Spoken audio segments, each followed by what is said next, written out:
to welcome you to our study of the Bible that we've been going through this year, the Word in a Year. So the last time that we gathered, we talked about the books of Ezra and Nehemiah. Tonight, we're going to talk about a book that was written roughly during that same period in Jewish history. We're going to be talking about the book of Esther. It's a book that's set over 100 years after the Babylonian exile of the Israelites from their homeland.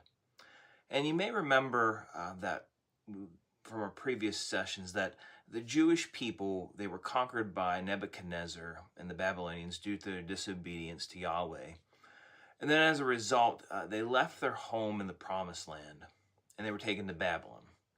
So during that time and the time that followed, the Babylonians themselves they were conquered by the Medes and the Persians.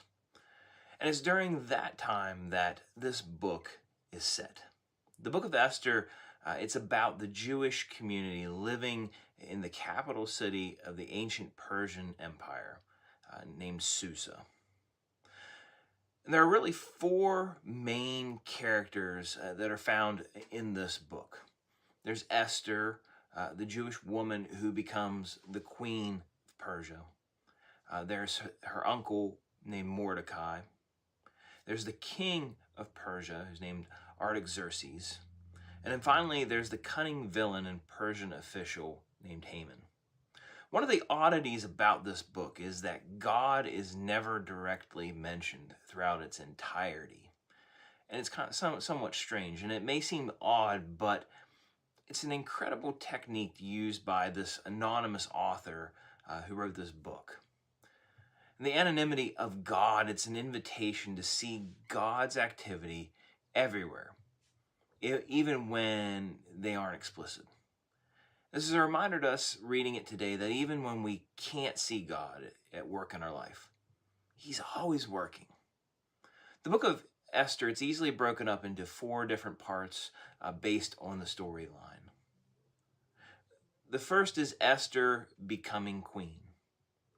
The second is Haman's plot and rise to power. The third is Haman's demise and the deliverance of the Jewish people. And then the fourth and the final part is the triumph of the Jewish people. So the story of this book, it begins with the king of Persia, Artaxerxes. He throws an elaborate party that lasts 187 days. It's a really long party, apparently. And the purpose was to display his greatness and his splendor. So the last day of the feast, it comes, and the king, he demands that his wife, Queen Vashti, appear at the party to show off her beauty. Well, the queen, she refuses, and in a rage, the king deposes her, and then decrees that a beauty pageant of sorts be held to find who this next queen of Persia is going to be. So this introduces us to Esther, and also to Mordecai. Esther is her Persian name, but her Jewish name is Hadassah. And she enters this beauty pageant, but she hides her Jewish identity. And it was at the encouragement of her uncle that she enters. So she enters this pageant, and she actually wins it. So after Esther wins the contest, Mordecai, he happens to overhear two royal guards who are plotting the murder of the king. So Mordecai informs Esther of this, who then in turn tells the king, whose life is spared. And all of this is providentially ordered by God, even though he's not explicitly mentioned in the text. And this is something we're going to find out later on that plays into a big part of this story, this act of Mordecai. So we're next introduced to a man named Haman, who is not Persian, but he is an Agagite. He's a descendant of the ancient Canaanites who lived in the territory that Israel conquered. And Haman is elevated to the highest political position in the land. He served almost as Artaxerxes' right-hand man, if you will. And with this newfound position, he demands that all kneel before him. So Haman, he notices that all bow down before him except for this one person. This one person happens to be Mordecai. And this enrages Haman. And when he finds out that Mordecai is Jewish, he persuades the king to enact a decree in order to destroy all the Jews. And this sets up a problem. How will God's chosen people be saved? Well, the narrative shifts back to Esther and Mordecai. They're now the only hope for the Jewish people. And the plan is for Esther to reveal her Jewish identity to the king and to ask him to reverse the decree that was made. And the risk for Esther is pretty great, however, because approaching the king without a request from him was punishable by death. So Mordecai proposes this to Esther, and he says, perhaps you came to this kingdom for such a time as this. So Esther's response is to this approach, to approaching the king. She says that if I perish, I'll perish. So the result that follows is that Haman's plans, they're reversed. And it happens through a series of different events. Esther, she hosts a banquet and invites both the king and Haman to it.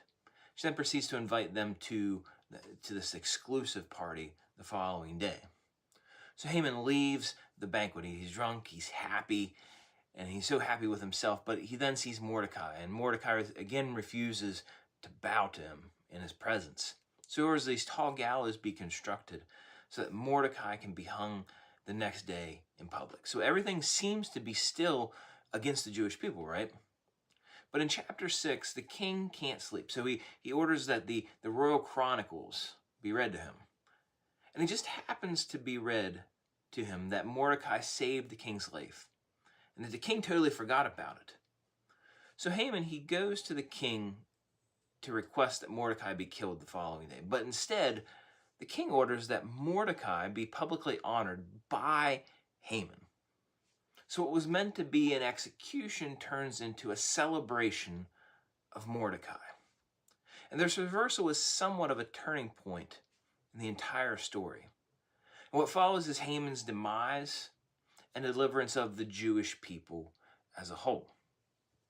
So at the exclusive banquet the following day, Esther informs the king of her Jewish identity and reveals that Haman's plot was to murder both her and Mordecai and all the people that were Jewish, Mordecai being the man that saved the king's life.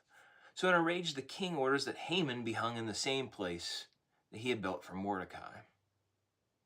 And even though Haman is about to be executed, it still doesn't fix the issue with the decree that was made. The decree, by Persian law, it could not be reversed. But the king signs a new decree that the Jewish people may arm themselves and that they may kill and destroy anyone who tries to kill and destroy them, who comes against them in an attempt to wipe them out. So the Jewish people, they celebrate this decree with a feast. And Mordecai is elevated to the seat beside the king. The final section of this book is the triumph of the Jewish people. The Jewish people, on the day that comes when they're about to be destroyed by their enemies, we find that they overcome those who come against them. They overcome and they injure them, they take them out. And finally, Haman's family is destroyed along with the other Persian officials who joined in this plot. Chapter 9 also speaks of the establishment of the Jewish feast of Purim. And it's a holiday that's still celebrated today by the Jewish people. So looking back at this book as a whole, we see that the hand and the sovereignty of God is at work in Israel, even when they're exiled in Babylon. And even though the Jewish people, they weren't completely obedient to the Torah, and even though God seems maybe absent, we still see God's hand at work through the Jewish people. We still see his hand of protection. He had not abandoned them. He had not forsaken them. And the story invites us to see that God can and he does work in the mess of human history to accomplish his purposes. And it's a request to trust in God's providence, even when we can't see it working. So finally, how can we see Jesus in this book? Well, first we see agape-like love that's shown through Esther. She was willing to give herself to save her people. And in a similar way, Jesus laid himself down and gave himself up for you and I. Second, we see the theme of deliverance. We see that even though the Jewish people, they were destined for destruction, they were destined for annihilation, they were delivered by God. And in the same way, even though we were destined for death, Jesus came and delivered us and set us free. So that wraps up the book of Esther.